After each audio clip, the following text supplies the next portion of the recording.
விஜய் டிவில மக்கள் எல்லாரும் விரும்பி பார்க்குற அண்ட் ரொம்பவே சக்சஸ்ஃபுல்லா போயிட்டு இருக்க ஒரு ரியாலிட்டி ஷோ தான் குக் வித் கோமாளி. சீசன் 7ல இந்த வாரம் செம்ம இன்ட்ரெஸ்டிங்கா சீனியர் வெர்சஸ் ஜூனியர் வீக் தான் நடந்துச்சு. சீசன் 6ல இருந்து 4 கண்டஸ்டன்ட், சீசன் 7ல இருந்து 4 கண்டஸ்டன்ட், இவங்க 2 டீமுக்குள்ள தான் டஃப் காம்படிஷன் நடந்தது.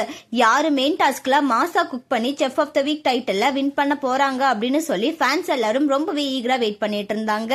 அந்த வகையில இந்த வாரம் மெயின் டாஸ்க்ல அவுட்ஸ்டாண்டிங் பர்ஃபார்மன்ஸ் கொடுத்து செஃப் ஆஃப் த வீக் பட்டத்தை சம்யுக்தா அண்ட் அனிருதா ஸ்ரீகாந்த் தான் வின் பண்ணிருக்காங்க. இதுல இன்னொரு ஸ்பெஷல் மேட்டர் என்னன்னா, சீசன் 7ல மட்டும் சம்யுக்தா அனிருதா 4 தடவை செஃப் ஆஃப் த வீக்க வின் பண்ணிருக்காங்க. அது மட்டும் இல்லாம போன சீசன்ல டைட்டில் வின் பண்ண ராஜு கூடயே போட்டி போட்டு சம்யுக்தா அண்ட் அனிருதா ஸ்ரீகாந்த் வின் பண்ணிட்டாங்க. இதனால சோசியல் மீடியா முழுக்க சம்யுக்தா மற்றும் அனிருதா ஸ்ரீகாந்துக்கு நிறைய பேர் வாழ்த்துக்கள் சொல்லிட்டு வராங்க. நீங்க குக்கு வித் கோமாளி சீசன் 7 பாக்குறீங்களா இல்ல சீசன் 6 தான் பெட்டர்னு நினைக்கிறீங்களா?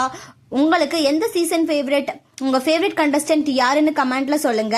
And Cooku with Comali update, serial update, cinema news எல்லாத்தையும் ஃபர்ஸ்டா தெரிஞ்சுக்கணும்னா நம்மளோட சேனலை சப்ஸ்கிரைப் பண்ணிக்கோங்க.